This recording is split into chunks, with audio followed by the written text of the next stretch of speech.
মৰমৰ ছাত্ৰ ছাত্ৰীসকল, মই আচলতে যিহেতুকে এখন মহাবিদ্যালয়তহে কৰ্মৰত, গতিকে মহাবিদ্যালয়ৰ বিভিন্ন ছাত্ৰ ছাত্ৰীৰ সুবিধা হোৱাকৈ বিভিন্ন বিষয় লৈ আহোঁ। যিহেতুকে বিদ্যাৰ্থী এটা নিৰ্দিষ্ট উদ্দেশ্য আগত ৰাখি নিৰ্দিষ্ট কাম কেতবোৰ কৰিম বুলি আগত ৰাখি সৃষ্টি কৰা ইউটিউব চেনেল হয়। গতিকে মই এতিয়াৰে পৰা 10মান শ্ৰেণীৰ অসমীয়া বিষয়টো আগবঢ়াই নিবলৈ যত্ন কৰিম।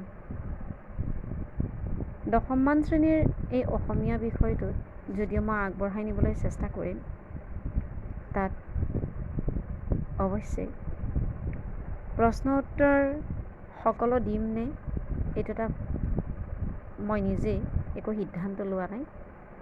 প্ৰশ্ন উত্তৰ দিম বা নিদিম, কিন্তু মই ছাত্ৰ ছাত্ৰীৰ কিছু সহায় হওক বুলি এই বিষয়টো এতিয়াৰ পৰা নিয়মীয়াকৈ গ্ৰহণ কৰিছোঁ।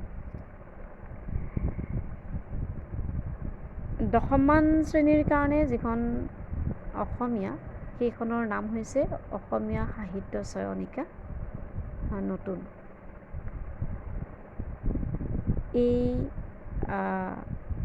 পাঠত পুথিপত্ৰ অনুসৰি পদ্য গ্ৰুপ 8 আছে, আৰু পদ্যসমূহৰ ভিতৰত বৰগীতটোকো আমি পদ্য বুলি জানো।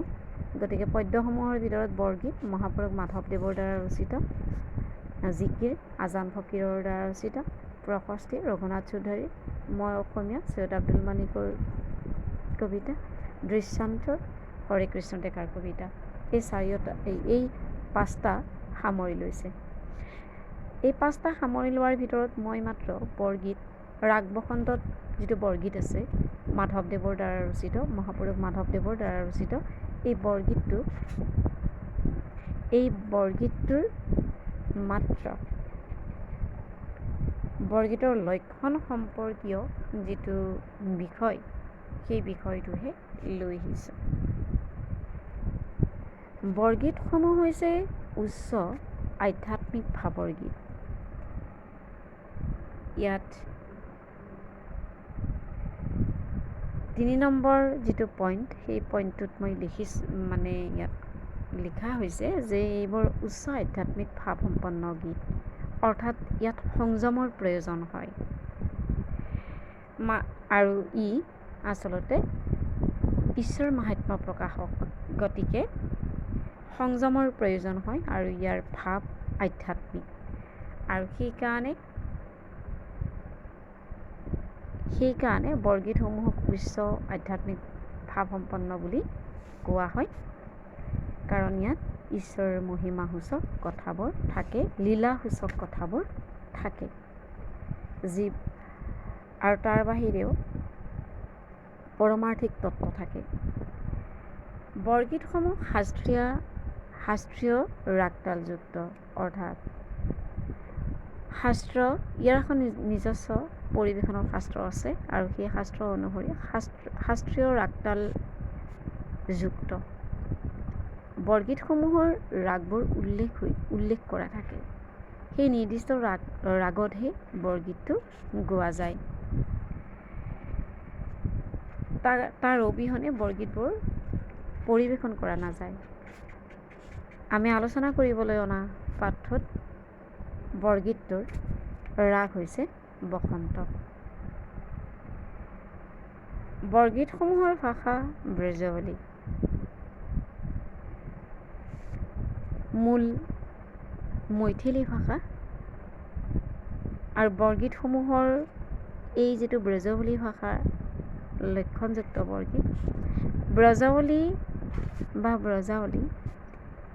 ভাষাত ৰচিত বৰগীতসমূহ ৰচিত হৈছে। প্ৰকৃততে ই এক কৃত্ৰিম সাহিত্যিক ভাষা।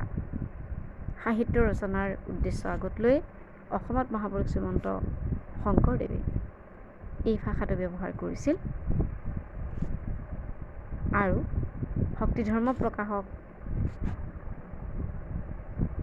সমূহ সাহিত্যত শংকৰদেৱে মহাপুৰুষ শ্ৰীমন্ত শংকৰদেৱে ব্ৰজাৱলী ব্যৱহাৰ কৰিছিল। পৰৱৰ্তী সময়তো ব্ৰজাৱলী ব্যৱহৃত হৈ আছিলে।